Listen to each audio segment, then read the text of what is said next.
everybody, and welcome to another episode of the Odd Vlog. And in this video we're going to be reviewing the Loki series, and right off the bat we're just going to say what a great show it was. A brilliant series. It's taken me a little bit of time to get around to doing a review for it, purely because I wanted to make sure everybody kind of had a chance to catch up, make sure they'd seen it. A brilliant ending, and we'll go into a bit of detail particularly about that more than anything else. But overall, a great show, and huge impacts for what happens coming up, presumably, in the future of the MCU, Marvel Phase 4, the big bad for the oncoming sort of movies and shows, and where it's all leading to. So, where is it all leading to? Well, I think that it's leading to, effectively, a story covering Secret Wars, the comic series of Secret Wars. And in that series, it's basically Kang the Conqueror is the main bad, as does appear to be now the case following the events of Loki, in which you have, as He Who Remains explained at the end of the Loki series, a series of his own variants spread across the multiverse in different strands of time, all basically fighting one another in order to gain supremacy to be the ultimate timeline, the sacred timeline. So He Who Remains, and it's also explained at the beginning of the Loki series, they talk about the fact that there is this sacred timeline, and it's come about because there had previously been a multiversal war where all these Kang the Conqueror variants are fighting one another to basically be the winner, be the leader, be the sacred timeline. He Who Remains is presumably the version of Kang, or the variant of Kang, that actually wins that war and creates the TVA to stop strands of time from happening, so that effectively he maintains control. No one can then knock him out of power, and effectively he controls time. So he makes sure that there is only one strand, the sacred timeline, or at least one main strand. There may be a few alternative strands coming off of it, I think, with perhaps some interweaving timelines, but only where there's no variant of Kang which is a threat to He Who Remains. And what do I mean by that? Well, if you look at Avengers Endgame, they obviously do a lot of time travel in there, and Steve Rogers obviously goes back. When he goes back, his intention is to return all of the stones, but as we all know, he doesn't just do that. He goes right back to the 1940s, reunites with Peggy, and then they live, I guess, a long and happy life together. Now, if you look at the events of Loki and the TVA and what happens anytime someone goes back in time or does something that is different, that creates a different strand of time, that's when the TVA show up, stop it from happening, arrest the variant, take them away, and then they drop these time charge things in that timeline to effectively wipe it out. They cut off that branch. So how come that Steve Rogers is allowed to carry on? Well, presumably if that is what has happened and he's allowed to carry on and he has created a varying timeline, the TVA, or He Who Remains, that variant of Kang, isn't too bothered because there's no alternate version of himself in that timeline that would be able to harm him in any way. So my guess is that he just allows it to happen. So that's one of the kind of questions that kind of comes out of the Loki series, is how come Steve Rogers is able to do that. Interestingly, He Who Remains made a comment about the fact that he had created a path effectively for Loki to walk down, and that all Loki was really doing was just following that path. And one wonders arguably whether that means that Kang is, or He Who Remains, is actually the real big bag, not just through this potentially new phase, this new saga, but actually the ones that have come before. Has he actually been in control the entire time, and is time looped so that it just repeats in a cycle and he never ever loses charge of what's going on? So did he just sit back and allow Thanos to do what he did, where the events of Endgame and Infinity War and all the Infinity Stones, was that by design? Did He Who Remains intend for it to be that way? One theory that I have seen is that actually He Who Remains needs Tony Stark dead and out of the way so that a new multiversal war can commence. So arguably he wants the Infinity War to happen. He wants the events of Endgame to take place because the one strand of time, the sacred timeline that actually happens with that, the ending of that, is obviously Tony Stark, Iron Man, snaps his fingers and then dies as a result of that. So, you know, there's all these theories and possibilities, and arguably you could see that actually makes good sense. Tony Stark, being as clever as he is, maybe is one of the very few people out there that could actually stop Kang, or He Who Remains, from creating this war, because he's smart enough to be able to stop it. Other things that I've seen is that actually perhaps Kang is a descendant of Tony Stark. He himself might be a Stark, but it's a little bit more difficult. In the comic books, he's a descendant of Reed Richards of Fantastic Four, so arguably maybe there's a similar kind of comparison that they could make. But we'll see. They are doing a Fantastic Four movie, and perhaps that's where it actually starts to take effect and play into it, with Kang's involvement going forward, more perhaps than the Stark theory. But who knows at this stage? Anything could happen. So Loki itself as the series, obviously, yes, it creates a lot of questions, but that's one of the great things about this series, is that every single episode hangs on a bit of a sort of ends on a cliffhanger. It has these events that always take place at the end of each episode that then leave you kind of questioning, well, what does this mean? What's the effect of that? How come this thing is allowed to happen in time? And, what's the result of it? There's tons of Easter eggs listed throughout the whole thing.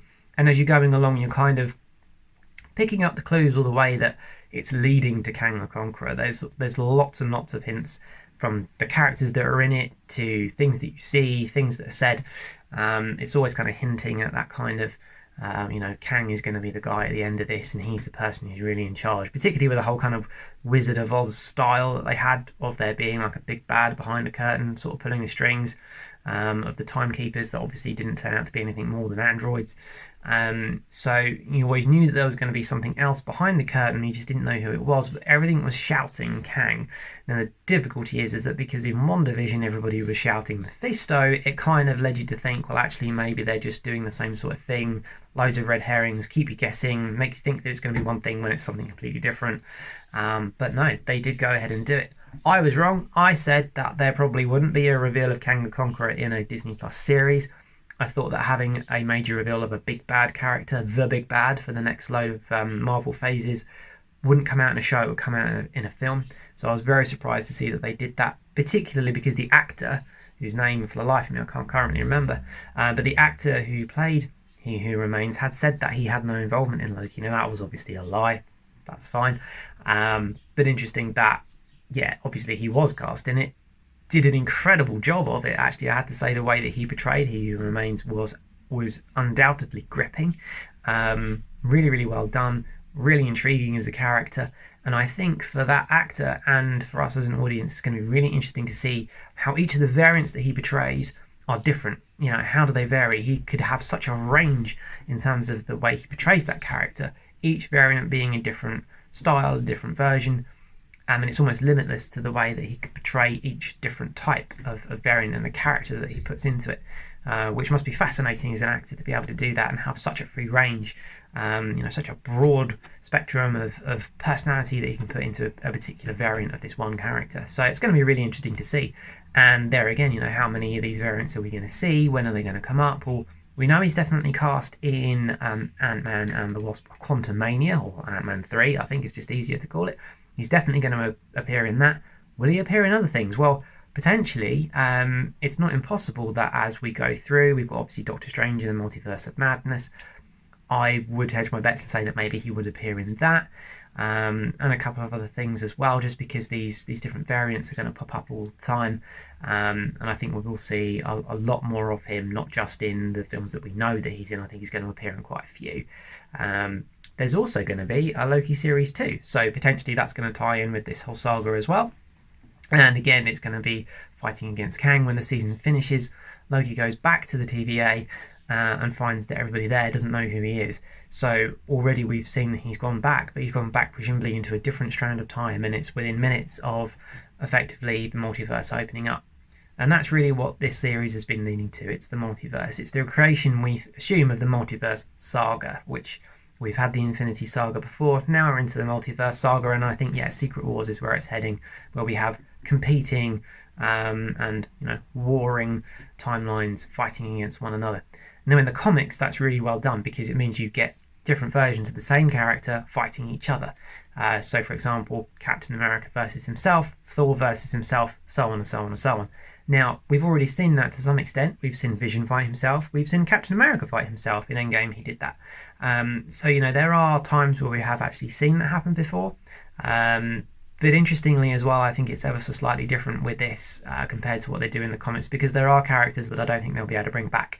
So, for example, I'm not expecting any return from Chris Evans to be Captain America again, so we won't see him fight himself.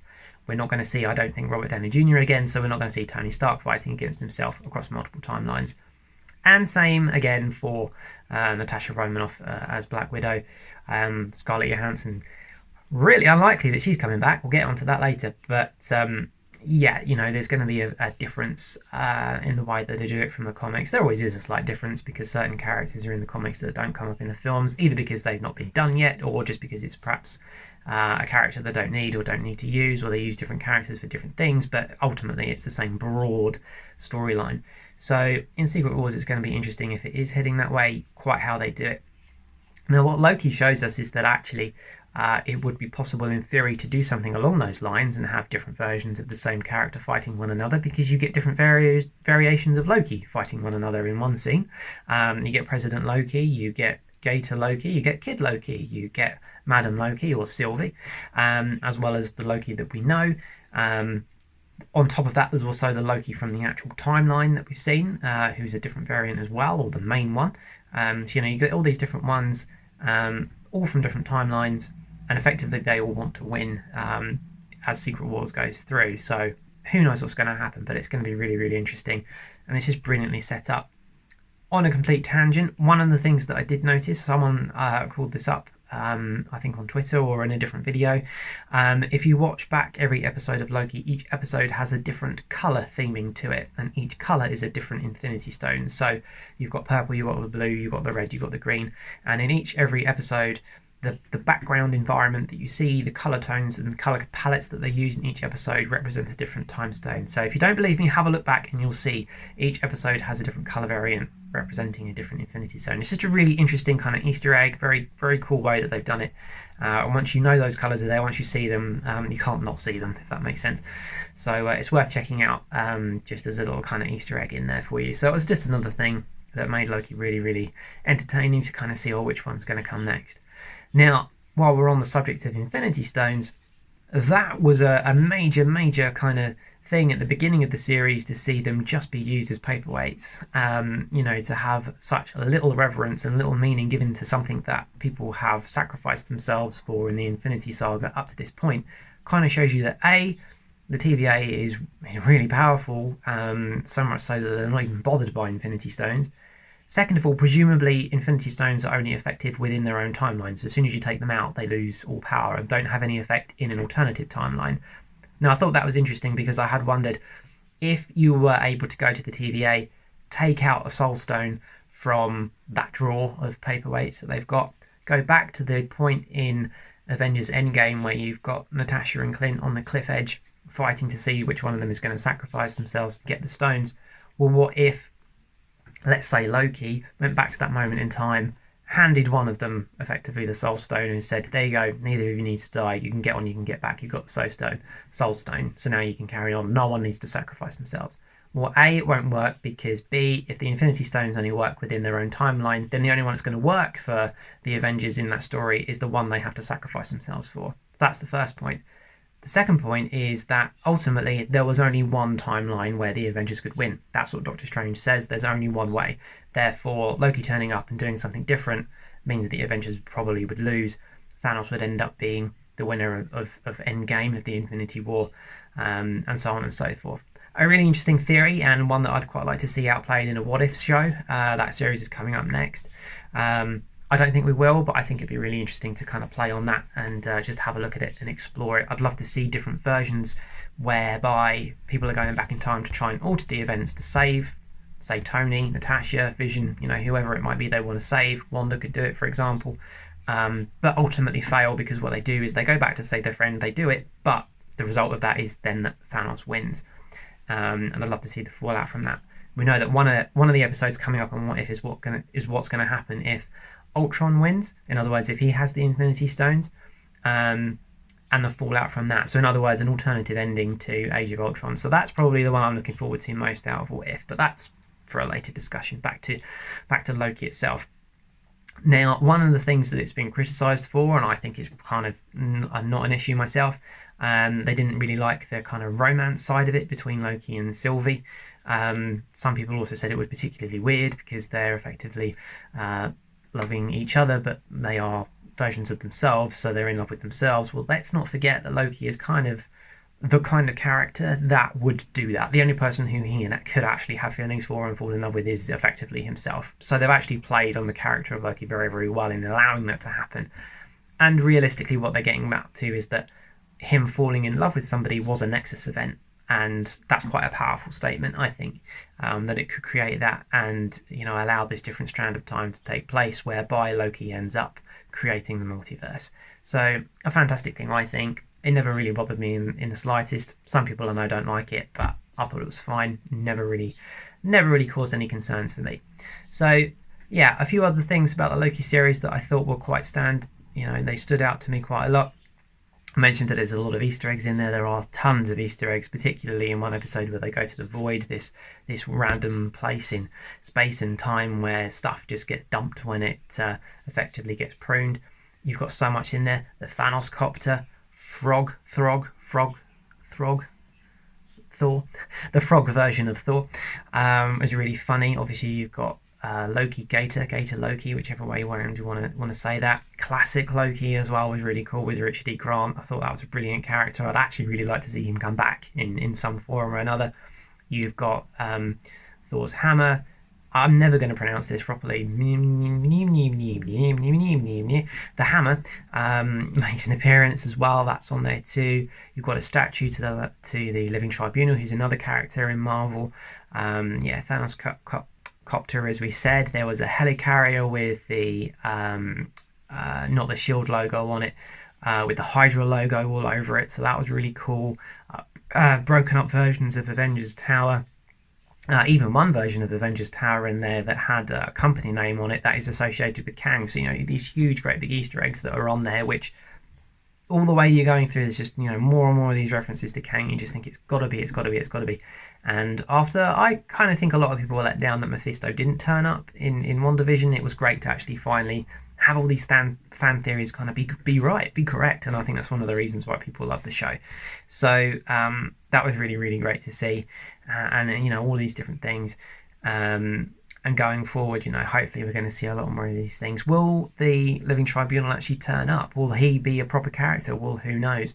I don't know a huge amount about him as a character, so I'm going to have to research that one just in case. I've actually also bought the entire Secret Wars comic series, which is living in this box at the moment, so that I can read up in advance and check what potentially to expect going forward, and how it might be the Avengers will somehow save themselves and every single universe and every single timeline from Kang.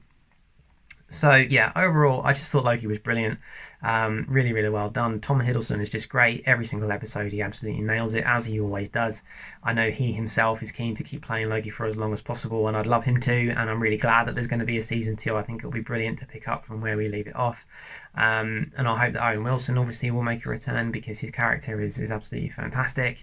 Morbius is just he's hilarious. He's actually one of my favourites, and I heard one theory about him actually, that he looks a significant look-alike for Howard Stark, the kind of slightly older version of Howard Stark, with the mustache and the white hair. And I wondered whether or not there's somewhere in the multiverse where Morbius is somehow himself related to the Starks, or is a variant of Howard Stark. Who knows? This is the theory that was thrown out there that I really saw and really thought was quite funny.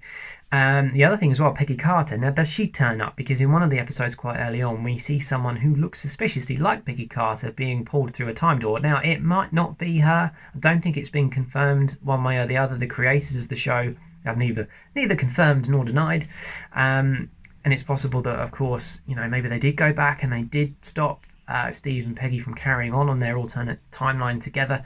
But I suspect they were left alone. Otherwise, you wouldn't have had Old Man Cap turning up at the end of Endgame. Although, having said that, the other theory that I've seen is that actually they get pulled in by the TVA, but then they work for the TVA. And then when Old Man Cap appears at the end of Endgame, he's actually gone into that timeline through a time door and appears at the end, which itself actually does make sense, because he does sort of appear out of nowhere. And where's he been that entire time? And how would he get, if he did create a separate version or a separate strand of time, how does he get from there to being in Endgame? So it's a really interesting theory. Do Captain America and Peggy create their own version of the TVA is the other option that I've seen. They get arrested by the TVA because he's gone back. He's created a Nexus event. There's no doubt about that, because he practically gets rid of the entire Agent Carter series. None of that will happen if Steve goes back. And also, if he does go back, does he just allow Bucky to carry on being captured and tortured by Hydra and experimented on? I doubt it. So there's just these things that kind of make you question what's going on there. But that's great. I think that's why, part of the reason why the Loki series is so good is because it creates those questions. And I think Marvel are clever enough to know that those questions will come up. They'd probably question it themselves, and they'll have the answers ready. We just don't know them yet. So it'll be really interesting to see where it goes. And I, for one, was just really, really hoping that Loki would create the multiverse and really open it up. So I'm really glad to see that it has done. The multiverse has been mentioned before in Marvel in the previous saga, in the Infinity Saga towards the end. You had the Ancient One referred to a multiverse. Spider-Man referred to a multiverse theory at one stage. I think it may have been mentioned potentially by Doctor Strange or Wong, but I could be wrong. But either way, the multiverse has been mentioned before. But if you look at what happens with the TVA and the way that they prune alternative timelines, it generally tends to suggest that you can't have a multiverse because they'd stop it. Every time you get a different strand of time, they will prune it and cut it off so that there's no other variants of Kang the Conqueror. So I find it kind of interesting, really. Once they did that, I sort of thought to myself, well, that means that at the moment there's no multiverse. There's no alternative strands other than maybe one or two that are allowed to exist, as I said before, purely because they're not a threat to He Who Remains, the last surviving Kang at that stage. So, interestingly, but what I really wanted at the end of this was to have a proper multiverse and to open it up. I didn't think the multiverse was going to open up until we got to the Doctor Strange movie, hence the title Multiverse of Madness. But as Loki was progressing, when we were seeing these events through time, I kind of just really wanted it to go that way and create this thing. Mainly because I think with a multiverse, it has the advantage of every fan theory that you can think of, every idea, every alternate version of a storyline, it exists. It has to exist in a multiverse because it's an infinite number of possibilities. That's really exciting as a fan, because if you've got a particular character that you love that's been killed off, be it Tony Stark, Natasha Romanoff, the original version of Vision, whoever it may be, if you've got a character that you really, really invest in and they get killed off, well, you don't really need to worry, because in the multiverse there are plenty of alternate versions of that timeline where they don't die, they still exist, they're still alive. So you can kind of breathe a bit of a sigh of relief. Admittedly, you won't necessarily see them coming up in live action again, as far as the movies and the shows are concerned, but that character still exists somewhere, they're still there. So for me personally, I'm a huge Black Widow fan, so I was obviously really upset when Natasha then jumps off the cliff and dies in Endgame. That was a horrible moment for me, but it kind of just gives you some comfort knowing that, okay, yes, she did die in that timeline, but there's plenty of other versions of that time now where it's not going to happen. It will be Clint that dies, or the events of Endgame never happen. Interestingly, while we're on the subject of multiverse and alternate timelines and Natasha Romanoff, Avengers Campus in Disneyland, and will be appearing in Disneyland Paris and other parks around the world, Avengers Campus is said to be an actual alternate timeline to that of the movies. It is the MCU, but it's an alternative timeline. So what I've heard, or what I've been told, is that actually it is a version of the story where the snap never happens. Thanos never actually snaps the gauntlet. He never dusts anybody. Therefore, Infinity War sort of ends before it starts. Therefore, all of those characters still exist, and that's how they can appear in Avengers Campus. That's why Black Widow is there. Admittedly, it gets a bit confusing when they keep doing costume changes to tie in with various things, but realistically that is supposedly the theory as to how it connects in with everything, and obviously that makes it really immersive. Then when you go to Avengers Campus and you see them, they are the same characters that you see in the films. Anyway, side note. So there we go. So yeah, I thought Loki was really, really good. I'd actually quite happily watch it again. Really, really excited for season 2. Very happy with the way that it ended. I thought it was really exciting. It has raised a loads of questions, but I don't think they're bad ones. And it does actually make me really excited and quite optimistic for the future of the MCU and Marvel movies going forward. And that we're actually going to get something really worth watching, really, really different from what we've seen before. But I think it'll be really good, and I can't wait to see it. So many questions, so many things yet to be answered, but time will tell. So with that said, we're all done. Just as a footnote, just a few things that have happened over the last couple of weeks as far as Marvel and Disney are concerned. I sort of referenced it earlier on, but we know now that Scarlett Johansson is suing the Walt Disney Company for a breach of her contract for the Disney Plus release of the Black Widow movie, her solo movie. We possibly will get into that in a different video rather than putting into this one. But I think that's going to be quite impactful, and we'll see what happens going forward. I've got loads of opinions on the subject, but we'll worry about that another day. So we'll see if that's going to come up on a future episode of the Odd Vlog. So with that said, thanks very much for watching, and I'll see you guys real soon.